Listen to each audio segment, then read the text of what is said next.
Hello friends, मेरे YouTube channel में आप सभी का स्वागत है। आज की वीडियो में हम बात करने वाले हैं कक्षा 10 का जो पेपर है आपका हिंदी का अर्धवार्षिक परीक्षा के लिए। समय आपका 3 घंटा 15 मिनट रहने वाला है और पूर्णांक आपके 70 नंबर के रहेंगे। सभी प्रश्न करने आपको अनिवार्य हैं, एक भी प्रश्न को छोड़ना नहीं है। इधर आपको अपने रोल नंबर लिखने हैं। पेजों की संख्या और प्रश्नों की संख्या आपको ऊपर दे रखी है। इतने पेज रहेंगे आपके पेपर के अंदर और इतने प्रश्न रहेंगे, तो वो आपको अपने पेपर में चेक कर लेना है। अगर इतने हैं तो कोई दिक्कत नहीं है, अगर इससे कम है तो आपके जो एग्जामिनर हैं उनको इसकी सूचना दे देनी है। तो आइए बिना देरी के स्टार्ट करते हैं पहले प्रश्न से। पहले प्रश्न में है आपके अपठित गद्यांश। अपठित गद्यांश अगर आए तो आपको और भी ढंग से पढ़ना है पूरे गद्यांश को, क्योंकि आपको इसमें से शीर्षक भी बताना पड़ेगा कि पूरे गद्यांश का क्या शीर्षक रहने वाला है। अगर पद्यांश है अपठित तो उसमें भी आपको शीर्षक बताना पड़ेगा। तो चाहे गद्यांश हो चाहे पद्यांश, पूरा ढंग से पढ़ना है और एक शीर्षक जरूर उसका आपको निकालना है, गद्यांश से रिलेटेड या पद्यांश से रिलेटेड। तो यहाँ पर गद्यांश दिया हुआ है, इसको आप ढंग से देखें और इसके प्रश्नों को अभी हम देखते हैं। ये देखिए, ये पूरा आपका गद्यांश है। पहला प्रश्न है, सामान्यतः ईश्वर के रूप माने गए हैं। तो ये देखिए, दो रूप माने गए हैं, सगुण और निर्गुण। तो कितने रूप हैं? दो। तो ऑप्शन नंबर ब आपका सही उत्तर रहेगा। नेक्स्ट है, निर्गुण ब्रह्म कहा जाता है। तो ये देखिए, जब परमात्मा को निराकार, अज, अनादि, सर्वव्यापी, गुणातीत, अगोचर, सूक्ष्म मानकर उसकी विवेचना की जाती है तो उसे निर्गुण ब्रह्म कहा जाता है। तो ये देखिए, अगोचर, अनादि, निराकार, सारे ऑप्शन हैं इसके अंदर। ये देखिए, अगोचर, निराकार, अनादि, ये सब हैं। तो उपरोक्त सभी आपका सही उत्तर रहेगा।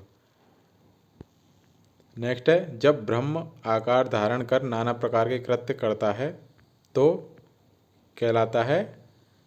ये देखिए, जब ब्रह्म सगुण आकार रूप धारण करके नर शरीर ग्रहण कर नाना प्रकार के कृत्य करता है तब उसे सगुण परमात्मा के रूप में जाना जाता है। तो सगुण परमात्मा, तो ये देखिए सगुण, ऑप्शन नंबर ए आपका सही उत्तर रहेगा। अगला सवाल है, सगुण भक्ति को निर्गुण भक्ति की अपेक्षा महत्वपूर्ण माना जा सकता है। ये देखिए, सामाजिक उपयोगिता की दृष्टि से सगुण भक्ति को निर्गुण भक्ति की अपेक्षा महत्वपूर्ण माना जा सकता है। तो किसकी दृष्टि से? सामाजिक उपयोगिता की दृष्टि से। तो सामाजिक दृष्टि से ऑप्शन नंबर द आपका सही उत्तर रहेगा। देखिए, इसमें आपसे अभी पूछा नहीं है शीर्षक, फिर भी आपको शीर्षक याद रखना है क्योंकि शीर्षक पूछा जा सकता है अधिकतर प्रश्नों में। 90% चांस है कि शीर्षक भी पूछा जाए, तो आपको वो भी याद रखना है। अब है क्वेश्चन नंबर 2। पद्यांश को ध्यानपूर्वक पढ़ना है और प्रश्नों के उत्तर आपको देने हैं। अब आपको पद्यांश दिखा रहे हैं, तो जैसे अभी गद्यांश के उत्तर निकाले थे वैसे ही आपको पद्यांश के निकालने हैं। एक तरीके से आप होमवर्क समझिए, इसे आपको निकालने हैं।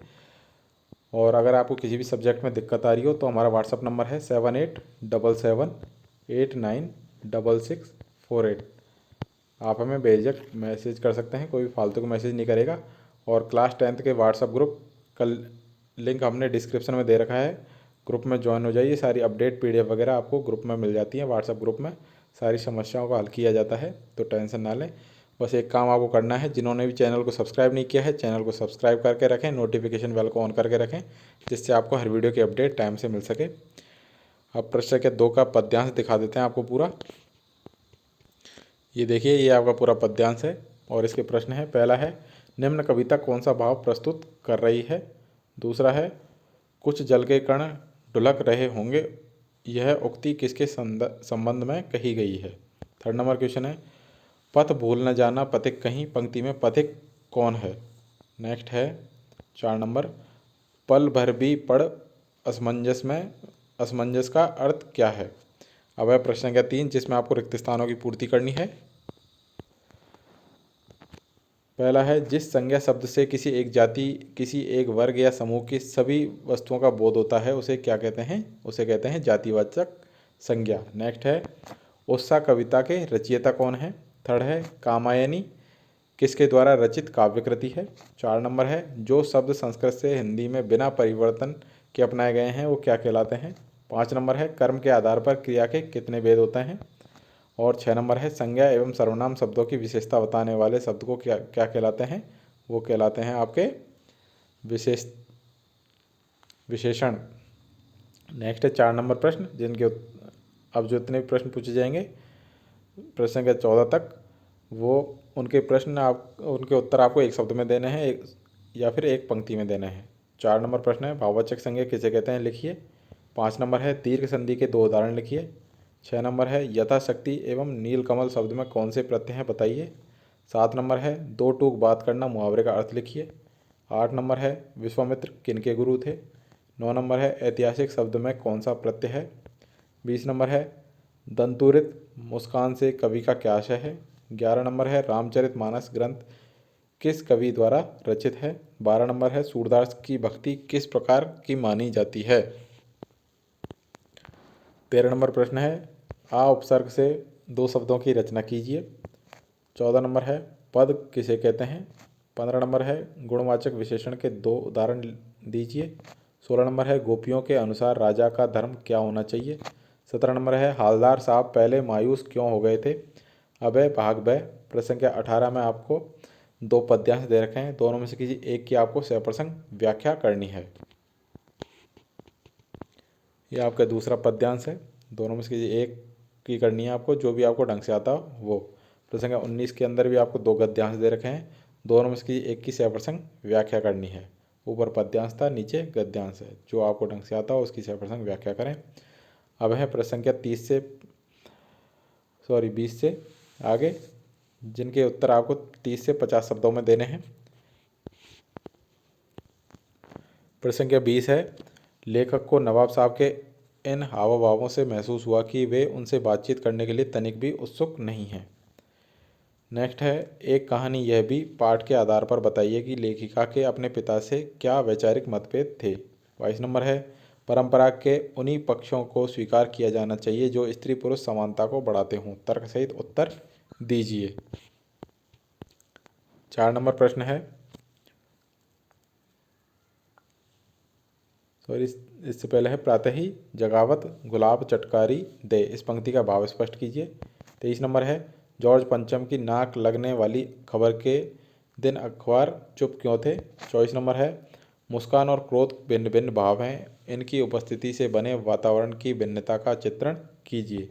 25 नंबर है भाव स्पष्ट कीजिए। प्रभुता का शरण बिंब केवल मृग तृष्णा है, हर चंद्रिका में छिपी एक रात कृष्णा है। 26 नंबर है गतों की मेहनत कश बादशाहों का शहर क्यों कहा गया है। भाग से है आपका, जिसमें प्रश्नों के उत्तर आपको 100 शब्दों में देने हैं। 27 नंबर प्रश्न है भारतीय स्वाधीनता आंदोलन में दुलारी और टुन्नू के त्याग को बताइए, अथवा माता का आंचल पाठ में माता पिता का बच्चे के प्रति जो वात्सल्य व्यक्त हुआ है उसे अपने शब्दों में लिखिए। 28 नंबर है गोपियों ने यह क्यों कहा कि हरि अब राजनीति पद आए हैं। क्या आपको गोपियों के इस कथन का विस्तार समकालीन राजनीति में नजर आता है, स्पष्ट कीजिए। अथवा निम्नलिखित वाक्य पात्रों की कौन सी विशेषताओं की ओर संकेत करते हैं। पहला है हवलदार साहब हमेशा चौराहे पर रुकते और नेताजी को निहारते।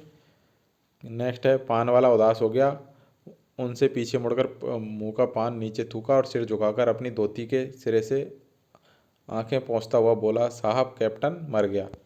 नेक्स्ट है कैप्टन बार बार मूर्ति पर चश्मा क्यों लगा देता था।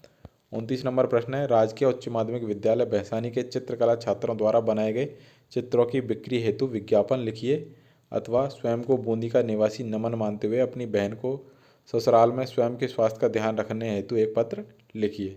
लास्ट सवाल है प्रश्न संख्या 30, जिसमें आपको किसी एक विषय पर निबंध लिखना है। 250 शब्द सीमा रहेगी आपकी। पहला है शिक्षक एवं विद्यार्थी के जीवन में नैतिक शिक्षा का महत्व। दूसरा है छात्रों की शैक्षिक व सामाजिक समस्याएं। तीसरा है मेरे प्रिय लेखक या कवि। और चौथा है मेरे प्रिय अध्यापक। तो ये थे सारे महत्वपूर्ण प्रश्न जो आपके पेपर के अंदर आ सकते हैं। तो सभी प्रश्नों को ढंग से देखें, याद कर लें और रट लें। और जिन्होंने चैनल को अभी तक सब्सक्राइब नहीं किया है, चैनल को सब्सक्राइब कर लें, नोटिफिकेशन बेल को ऑन कर लें, जिससे आपको हर वीडियो की नोटिफिकेशन टाइम से मिल सके। मिलते हैं नेक्स्ट वीडियो में। Thank you.